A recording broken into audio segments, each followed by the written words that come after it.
All right. So I was having a conversation with my guy Robert Dickens about education in the activity, the percussion community activity.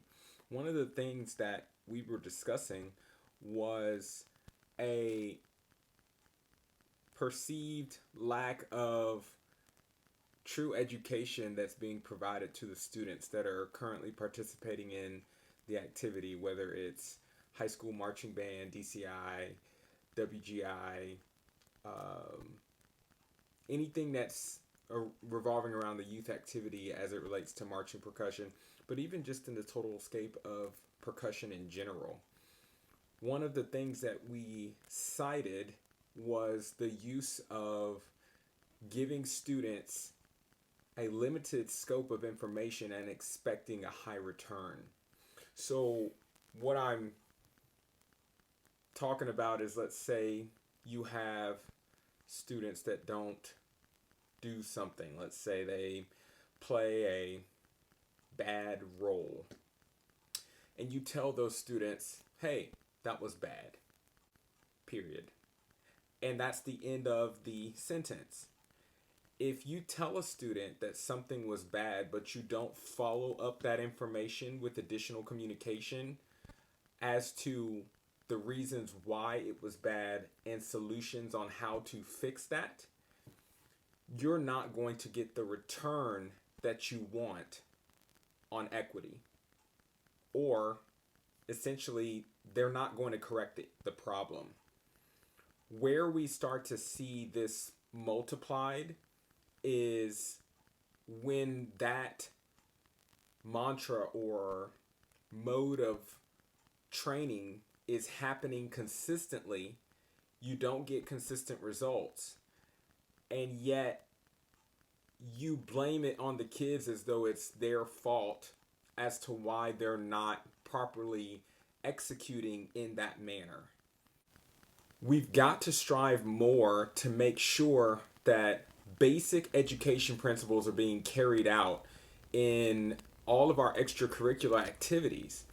Students are paying hand over foot to be a part of different teams, whether it's recitals, ballet, marching percussion, team sports, etc., expecting that not only will they have the bonus of being in a team sport, camaraderie, everything that revolves around why students want to gather, but also keeping in mind that when they finish that season or they finish that sprint, that they will have greater, they will possess more knowledge about whatever it is that they did at the end of when they came into that program.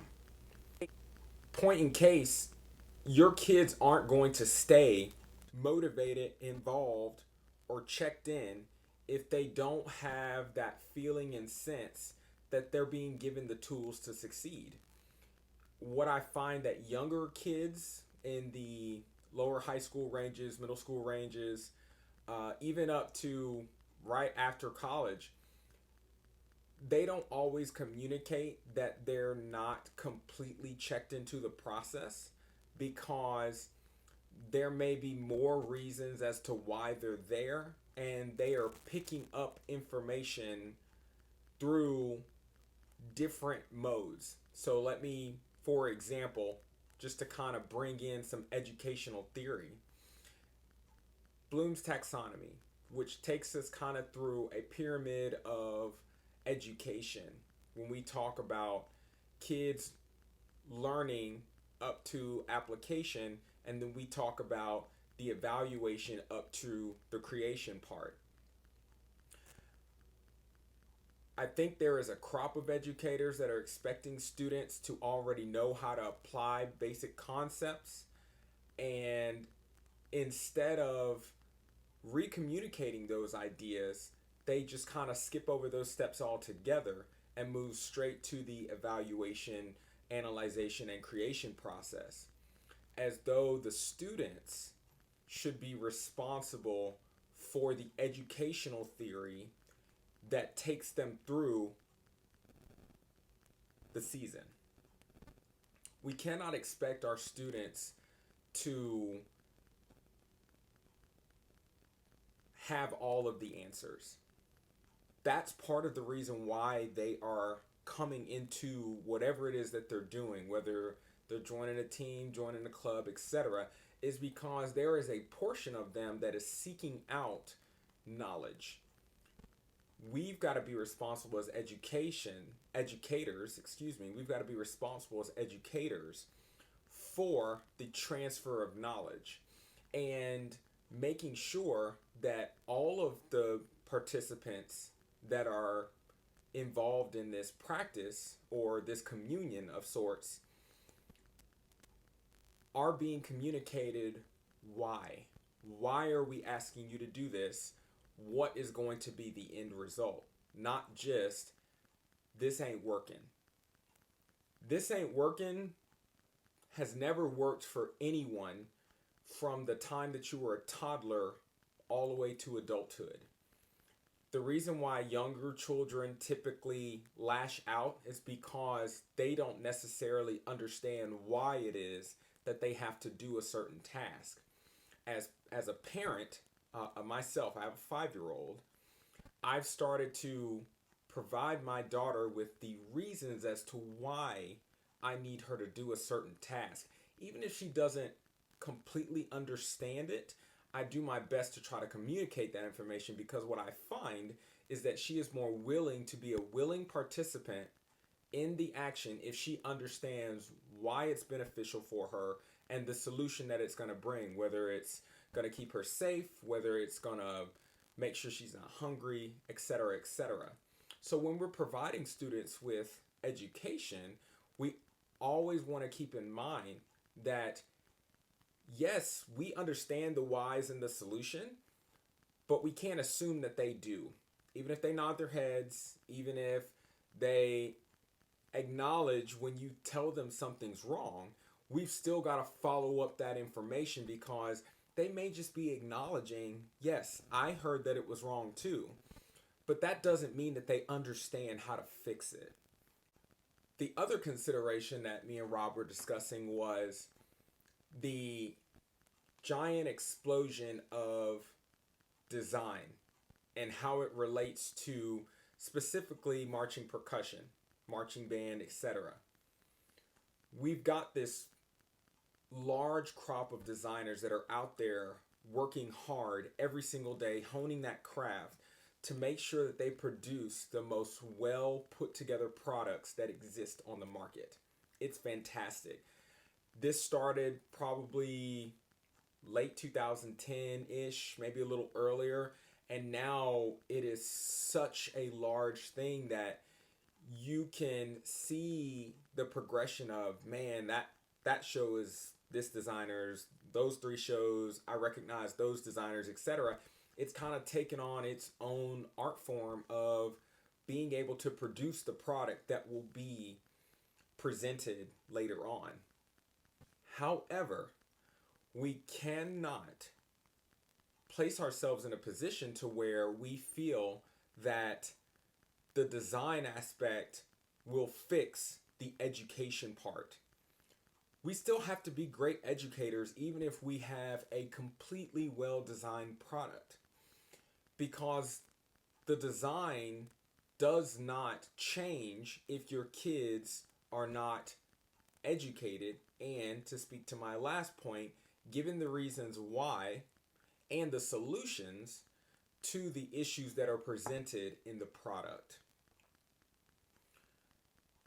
Design itself does not change the skill and art of educating, meaning that to become an educator, it still takes a required amount of effort to hone that skill, practice that skill, and become very good at it. Very good at communicating ideas, very good at communicating the reasons why, and also very good at communicating the solutions to get problems addressed.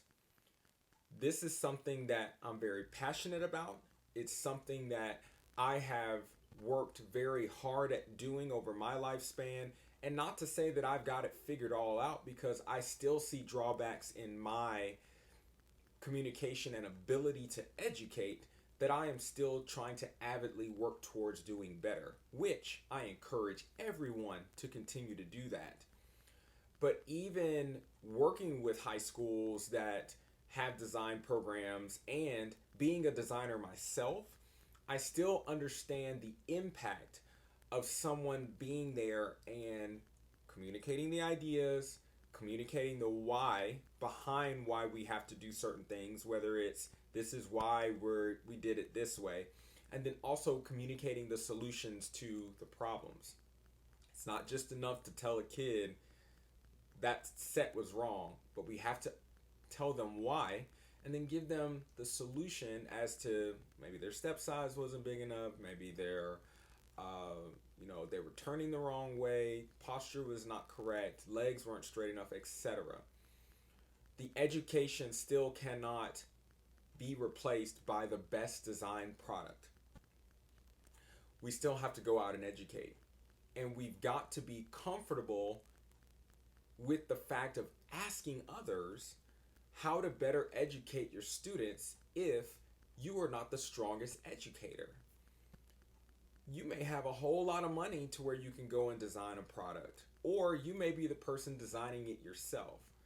We've still got to educate at the end of the day, because A, that's the expectation, and then B, that is what the activity is all about. It is youth education. It is all about being educated in something, whether it's dance, percussion, winds, etc. We all center it around education, but somehow the educational theory is being lost at times, and we've got to do a better job at it.